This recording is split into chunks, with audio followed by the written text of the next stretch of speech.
सभ्यताओं में सबसे पहला हिस्सा आ जाता है कि प्रागैतिहासिक काल जो है यह हमारे इतिहास के बारे में हमें जानकारियाँ तो देता ही है, लेकिन कौन से इतिहास के बारे में, तो ये हमें उस इतिहास के बारे में बताता है जिसके बारे में हमारे पास कोई लिखित साक्ष्य नहीं है, बल्कि यह पत्थरों और दूसरे चित्रकारी के रूप में चित्र के नमूनों के द्वारा जाना जाता है। तो इसीलिए इसका महत्व जो है वो भारत या फिर यूँ कहा जाए कि इतिहास के संदर्भ में सबसे बड़े हिस्से को यह रिप्रेजेंट करता है। तो बोला जा रहा है प्रागैतिहासिक काल हमारे इतिहास की अवधि है जिसका कोई लिखित वर्णन उपलब्ध नहीं है।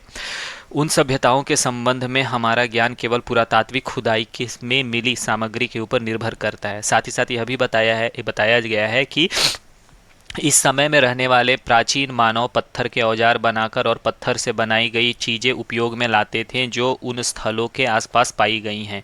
और साथ ही साथ यह भी बताया गया है कि औजार उन्हें शिकार करने और अपनी भूख शांत करने के लिए खाद्य सामग्री इकट्ठी करने में मदद करते थे। निश्चित रूप से अगर औजार नहीं होंगे तो जानवरों का शिकार कर पाना मुश्किल हो जाता है, या यूँ कहा जाए कि नामुमकिन हो जाता है। तो जानवरों के शिकार करने के लिए औजारों का महत्व भी बहुत ज़्यादा होता था, और ये हमें साफ तौर पर जो औजार हैं उनके वहाँ से जो मिले हैं औजार उनको देखकर मालूम चलता है। साथ ही साथ यह भी बताया गया है कि इस समय में लोगों द्वारा सबसे पहले उपयोग किए गए औजार पत्थरों से बनाए गए थे, और इसलिए मानव विकास के इस चरण को पाषाण युग के नाम से जाना जाता है। पॉइंट यहाँ पर है कि चूंकि इस समय लोगों द्वारा सबसे पहले उपयोग किए गए पत्थरों से बनाए गए थे, और इसी कारण से इसे क्या कहा जाता है, तो इसे पाषाण युग के नाम से जाना जाता है। आगे बताया जा रहा है पूरा पाषाण युग के बारे में, जिसे हम लोग पैलियोलिथिक एज भी कहते हैं या पैलियोलिथिक सिविलाइजेशन भी कहते हैं। तो कहा जा रहा है कि पैलियोलिथिक शब्द जो है यह ग्रीक शब्द पैलियो से लिया गया है, और इसका अर्थ ही होता है पुराना, और लिथिक का अर्थ होता है पत्थर से लिया गया। तो पुराना पत्थर से लिया गया, इसको जब हिंदी में कहेंगे तो कहेंगे पुराना पत्थर से लिया गया, लेकिन वास्तव में इंग्लिश में इसको क्या बोलते हैं, पैलियोलिथिक। तो पैलियोलिथिक का मतलब ही हो गया जो पुराना पत्थर से लिया गया है। आगे बताया जा रहा है पैलियोलिथिक युग का अर्थ है पुरा पाषाण युग। इसका अर्थ अगर हम निकालें तो इसका अर्थ क्या होता है, पुरा पाषाण युग। आगे बताया गया है इसके बाद वाले हिस्से में कहा जा रहा है कि पुरातत्वविदों ने इस सभ्यता का कालखंड 2 मिलियन वर्ष पूर्व अत्यंत नूतन युग को बताया है। तो जो भी पुरातत्वविद है, इन पुरातत्वविदों ने इन सभ्यता का कालखंड कब बताया है, तो 2 मिलियन वर्ष पूर्व बताया है। 2 मिलियन यानी कि लगभग 20 लाख वर्ष पहले बताया है कि इस समय इस सभ्यता के अस्तित्व की शुरुआत हुई थी। साथ ही साथ यहाँ पे यह भी पॉइंट हो जाता है कि प्लिस्टोसीन काल इस युग का वह भौगोलिक काल है जब धरती की सतह बर्फ से ढकी थी। धरती की सतह जो थी वो बर्फ से कब ढकी हुई थी, तो याद रखिएगा प्लिस्टोसीन काल में। और साथ ही साथ यह भी बताया गया है कि मौसम इस समय इतना ठंडा होता था कि मनुष्य अथवा वनस्पति किसी का भी जीवित रहना उस समय संभव नहीं था। आगे बताया गया है उष्णकटिबंधीय क्षेत्र में जहां बर्फ पिघल गई थी, मानव की प्रागैतिहासिक जातियां जीवित रह सकती थी। तो उन इलाकों में इन्होंने अपने आप को ढालना शुरू किया, वहां रहना शुरू किया। आगे बताया जा रहा है लोग पहाड़ी चट्टानों के आसपास रहते थे और अपनी सुरक्षा के लिए सिर्फ पत्थरों से बने औजारों का प्रयोग करते थे। कहने का अर्थ है कि लोगों का जो जीवन था वो शुरुआत जब हुई, तो जैसा कि हम जानते भी हैं कि हमारे पूर्वज जो थे, पूर्वजों ने अपने जीवन की जब शुरुआत की तो वो कंदराओं में, गुफाओं में रहा करते थे। ऐसा तो नहीं कि पेड़ के नीचे सीधा एकदम लाइक पत्ते मिट्टी, ये आप कह सकते हैं लकड़ी का घर बनाया, मचान बनाई और रहने लगे। नहीं, वो रहते कैसे थे, तो वो लोग प्राकृतिक जो कंदराएं होती थी, गुफाएं होती थी, उसमें रहते थे। तो इसीलिए बोला गया है कि लोग पहाड़ी चट्टानों के आसपास रहते थे और अपनी सुरक्षा के लिए सिर्फ पत्थर से बने औजारों का प्रयोग करते थे, क्योंकि वो आसानी से टूटते नहीं थे। साथ ही साथ यह भी बताया जा रहा है कि औजार बनाने के लिए प्रयुक्त की जाने वाली कच्ची सामग्री का चुनाव एक क्षेत्र से दूसरे क्षेत्र में भिन्न होता था। अगर मान लीजिए कहीं पर सी फूड ज़्यादा अवेलेबल है, नदी के किनारे का इलाका या समुद्र के किनारे का इलाका है, और वहाँ पर मछलियाँ ज़्यादा मिलती है, तो उनके औजारों मछलियों के दांतों का प्रयोग करते थे। अगर कहीं पर पत्थर ज्यादा है तो पत्थरों का प्रयोग होता था। कहीं पर नुकीले शार्प खुर्द पत्थर ज्यादा है तो वहां पे नुकीले औजार ज़्यादा पाए जाते थे। कहीं पर मान लीजिए कि जो नुकीले औजार है या पत्थर है, पत्थर नुकीले तो होते थे लेकिन उसमें भी लाइक उसको बड़ा शेप दे पाना मुश्किल होता था, तो उसको फिर अलग तरीके से वो कस्टमाइज़ करते थे। तो ये सारी चीज़ें हमें साफ तौर पर बताती हैं कि औजार जो बनाए जाते थे वह इस बात पर निर्भर करते थे कि किस जगह पर लोग रह रहे हैं। साथ ही साथ बताया जा रहा है महाराष्ट्र क्षेत्र में उपलब्ध बेसाल्ट और कर्नाटक क्षेत्र में पाया जाने वाला चूना पत्थर जैसे इसका उदाहरण है कि अलग अलग जगह पर उपलब्ध अलग अलग सामग्री के अनुसार उनका प्रयोग किया जाता था। साथ ही साथ यह भी बताया गया है कि औजारों की किस्म और उन्हें गढ़ने की तकनीक की प्रगति की प्रकृति के आधार पर पहली पैलियोलिथिक सभ्यताओं को 3 चरणों में बांटा गया है। आई रिपीट अगेन, औजारों की किस्म और उन्हें गढ़ने की तकनीक की प्रकृति जो होती थी उसके आधार पर पैलियोलिथिक सभ्यताएं जो है उनके 3 चरण थे। कौन कौन से थे? तो आरंभिक अथवा पूरा पाषाण युग, मध्य पाषाण युग और उन्नत पाषाण युग। तो 3 एज या 3 चरण कौन से थे? पूरा पाषाण युग, मध्य पाषाण युग और उन्नत पाषाण युग। ये आपका है पैलियोलिथिक सभ्यताओं या प्राचीन युगीन सभ्यताएं जो थी उसके चरण। आगे फिर उसमें बताया गया पुरा पाषाण काल के बारे में। कहा जा रहा है कि पुरा पाषाण युग जो था, पुरा पाषाण युग 4 चरण में मुख्य औजार थे या युग चरण में मुख्य औजार जो प्रयोग किए जाते थे। पुरा पाषाण युग के जो अलग अलग चरण थे, पुरा पाषाण काल, मध्य पाषाण काल, नव पाषाण काल, ऐसे करके, तो इसमें हो जाता है, इसमें जो औजार प्रयोग किए जाते थे वो होते थे कुल्हाड़ी, गंडासा और काटने के औजार। और ये बहुत ही बेढंगे और भारी होते थे क्योंकि शुरुआती दौर में थे, उन्होंने शुरू ही उसको बनाना शुरू किया था। जैसे हमारे अभी अगर हम उदाहरण लें हमारे अभी के सिविलाइजेशन का, तो जब कंप्यूटर नया नया आया था तो सबसे पहले मतलब कि जो कंप्यूटर बना उससे पहले डिफरेंस इंजन आया, एनालिटिकल इंजन और डिफरेंस इंजन उसके एग्जाम्पल है। उसके बाद फिर एनिका का इंट्रोडक्शन हम देखते हैं, कंप्यूटर फिर बनता है। तो चार्ल्स बेबेज ने जैसे शुरुआत की, फिर आगे चलकर फिर जनरेशन वाइज है, first generation, second generation, third generation. उसके बाद फिर आपका वाल्व से फिर हुआ ट्रांजिस्टर, फिर आपका मतलब कि बदलने के बाद फिर जो हिस्सा आया उसमें आप देखते हैं कि चिप्स आए, फिर उसके बाद इंटेल आए और अभी के टाइम पे हम देखते हैं आर्टिफिशियल इंटेलिजेंस की तरफ बढ़ रहे हैं। तो ऐसा तो हुआ नहीं कि अचानक से 1940 या 1950 के टाइम में या उससे पहले में आर्टिफिशियल इंटेलिजेंस पहले आया फिर बाकी चीज़ें, नहीं, ये डेवलपमेंट का स्टेज बताता है, इवॉल्व कैसे होते हैं। तो उसी तरह से शुरुआत में जो पत्थर के औजार थे वो उतने अच्छे नहीं थे, बेढंगे थे, लेकिन प्रयोग करने के लिए शुरुआती दौर में उनका उपयोग किया जाता था। साथ ही साथ बोला जा रहा है मध्य पाषाण युग के जो मुख्य औजार थे ये थे खपच्चियों की तरह चपटे औजार थे। उत्तर पाषाण युग में मूलतः तक्षनी और कुरेदने वाले औजार होते थे। तो मध्य पाषाण युग जो बोला जा रहा है, मध्य पाषाण युग के औजार खपच्चियों की तरह चपटे औजार, उत्तर पाषाण युग में मूलतः तक्षनी और कुरेदने वाले औजार होते थे। साथ ही साथ बताया गया है कि इन औजारों में जो हिस्से होते थे बेढंगे होते थे, लेकिन इनका जो मुख्य उद्देश्य होता था जो मांस के लिए या शिकार के लिए, तो वो आपका पूरा हो जाता है। जैसे यहाँ पर आप देख सकते हैं कि इन औजारों को यहाँ पे मतलब बताया भी गया है। आगे फिर बताया गया पूरा पाषाण युग के काटने वाले औजार और हाथ की कुल्हाड़ी, जैसे आपका एग्जांपल हो गया। आगे उसके बाद फिर हो गया मध्य पाषाण युग जब आया तो उस समय क्या हुआ, मध्य पाषाण युग में काटने वाले जो औजार और हाथ की कुल्हाड़ी जैसे आप देख सकते हैं ये अलग तरह के हैं। आगे उसके बाद फिर नेक्स्ट हिस्सा आता है, इसमें बोला जा रहा है उत्तर पूरा पाषाण युग या उत्तर पाषाण युग के काटने वाले औजार और हत्थे की कुल्हाड़ी। आगे फिर बताया गया है नेक्स्ट हिस्सा जो है, इसमें कहा गया है कि हत्थे वाली कुल्हाड़ी में हत्था चौड़ा होता था और काम करने वाला हिस्सा पतला होता था। यानी कि अगर कुल्हाड़ी प्रयोग होता था उसमें हत्था कैसा रखा जाता था, चौड़ा, और काम करने वाला हिस्सा पतला। पेड़ काटने और जड़ों को खोदने के लिए इनका प्रयोग होता था, जो कुल्हाड़ी होती थी हत्थे वाली उसका। आगे बोला जा रहा है उसी तरह आरी का उदाहरण सॉरी, आरी अभी भी हम लोग प्रयोग करते हैं। तो आरी के बारे में यहाँ क्या बताया गया है कि आरी का सिरा 2 भागों में बटा होता था और इनका उपयोग पेड़ों के तनों को चीरने के लिए होता था। आज भी आरी का प्रयोग हम देखते ही हैं। गंडासा एक मुख्य औजार था जिसका काम करने का एक ही सिरा होता था और इसे काटने के लिए उपयोग में लाया जाता था। तो गंडासा जो है, गड़ासी जिसे कहते हैं, उसका प्रयोग किया जाता था काटने के लिए। उसी तरह से बुरीन जो होती है वो पतली खपचियों या ब्लेडों की तरह होते थे। इनका उपयोग नरम पत्थरों, हड्डियों या चट्टानों पर खुदाई के काम के लिए किया जाता था। छीलन वाले जो औजार होते थे वो होते थे पतली खपचियों के बने होते थे। पेड़ की छालों और पशुओं की चमड़ी प्राप्त करने के लिए छीलने के काम के लिए भी इनका प्रयोग किया जाता था।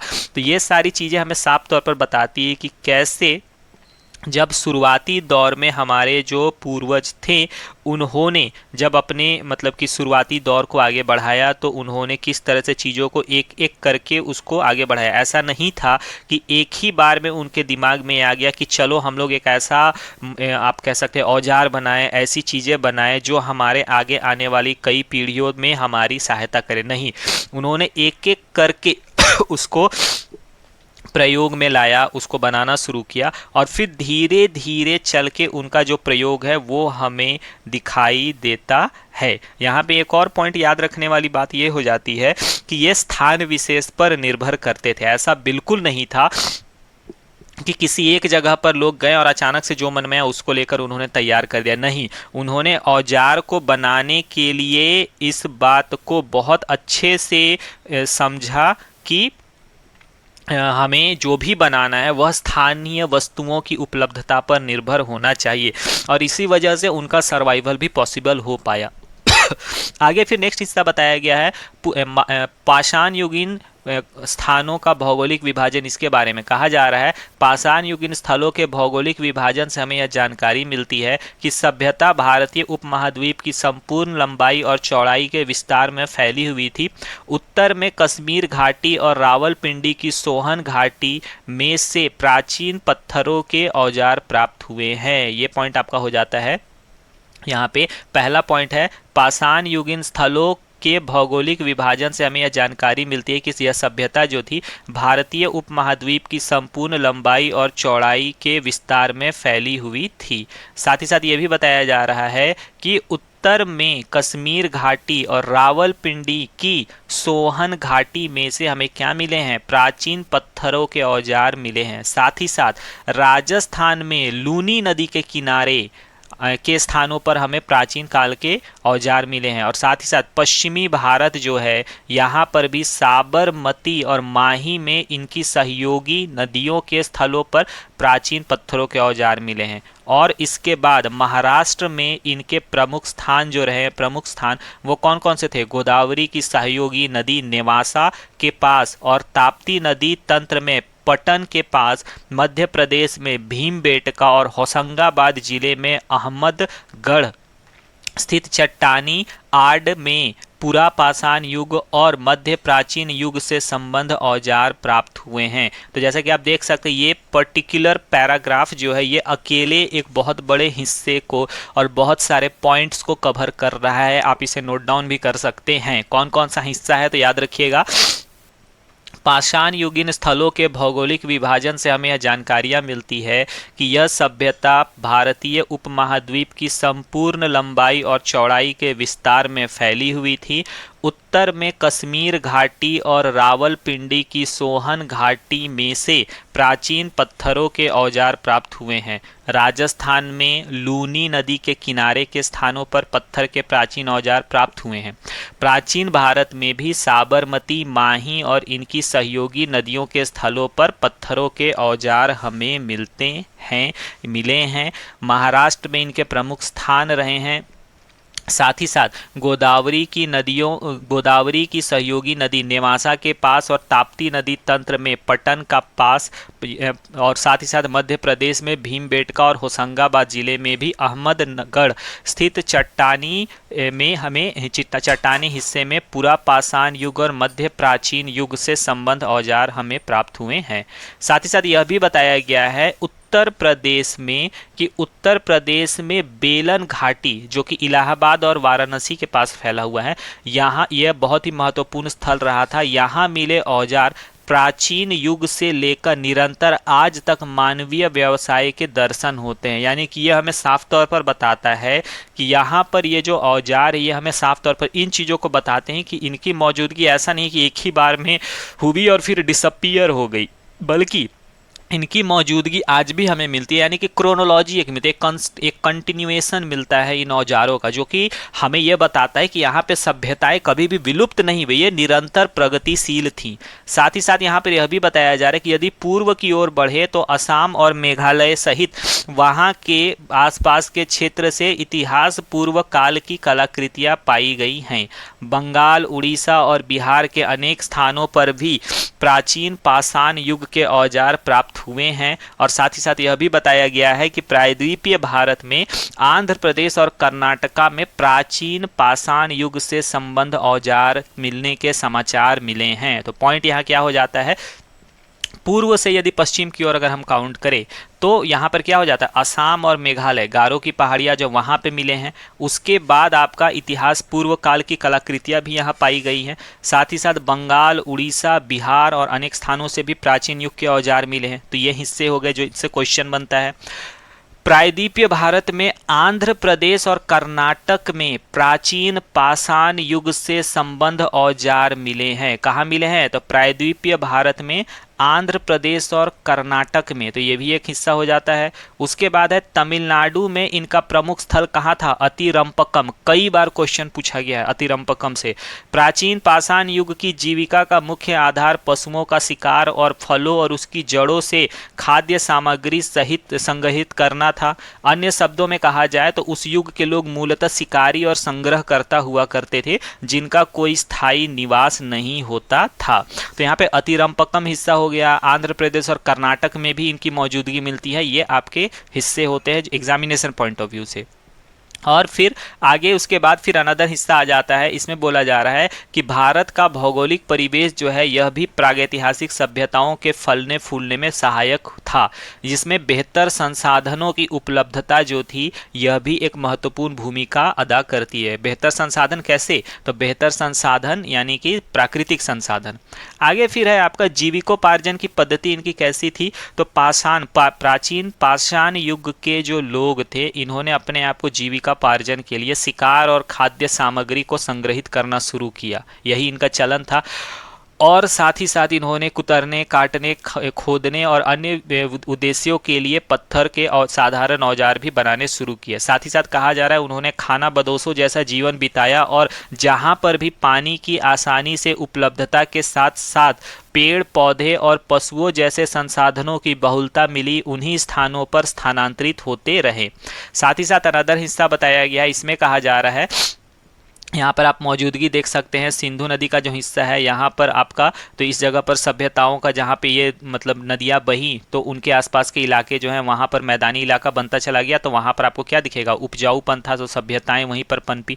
उसी तरह गंगा का जो इलाका है आप अगर गौर करें तो यहाँ पर गंगा का जो पाथ है ये कुछ इस तरह से जा रहा है और गंगा यहाँ से बहती हुई आप गौर करेंगे तो ये आपका बहती हुई आपका क्रॉस करते हुए कहाँ पहुँच गई, बंगाल की खाड़ी। अब इन्हीं कारणों की वजह से गंगा का पास का जो ये इलाका है यहाँ पर जो आप देखेंगे तो यहाँ पर आपको बड़े पैमाने पर क्या दिखेगा, यहाँ पर हमें बड़े बड़े साम्राज्य दिखते हैं। जैसे सोन नदी हो गई, ये हिस्सा आप देखिए मगध का इलाका, यहाँ पर छोटा नागपुर का पठार, यहाँ से मगध साम्राज्य में हाथियों की आपूर्ति होती थी। इन इलाकों में और भी बड़े बड़े साम्राज्य थे जो कि मौजूद थे, उस समय महाजनपद थे। तो ये जो इलाका आप दिख रहा है येलो, अगर मैं इसे पूरा कर दूं तो इन इलाकों में ही सत्ता का केंद्र शुरू से रहा, चाहे वो प्राचीन काल हो, मध्य काल हो या फिर आधुनिक काल हो, ये सब आपका इन्हीं के आगे इर्द गिर्द समाये हुए थे। ब्रिटिश काल में भी आप देखिएगा तो यहाँ पर आपको मिदनापुर का जो हिस्सा और ये जो हिस्सा है यहीं पर आपको ब्रिटिशियर्स की भी ताकत मोनोपोली दिखती है कोलकाता सेंटर के रूप में।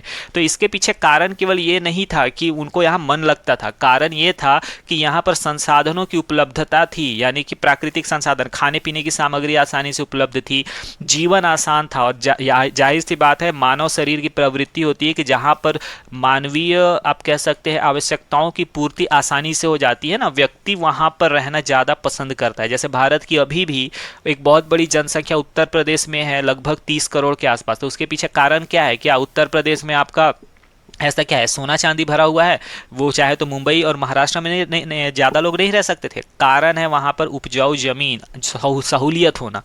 तो इस तरह से आपका ये सभ्यताएं जो है वहाँ फली फूली औजारों की मौजूदगी भी यहाँ दिखती है, उसके क्रमबद्धता दिखती है। अब आगे बढ़ते हैं नेक्स्ट इसके बाद के हिस्से में, तो यहाँ पर बताया गया है मध्य पाषाण युगीन सभ्यताओं के बारे में। तो नेक्स्ट इसके बाद चर्चा जब करूँगा तब उसमें मध्य पाषाण युगीन सभ्यताओं के बारे में डिस्कस करूँगा। आशा करता हूँ ये पोर्शंस आपको यहाँ तक समझ आए होंगे। जल्द मुलाकात होगी आपसे एक बिल्कुल नए सेगमेंट के साथ। तब तक के लिए जय हिंद, जय भारत।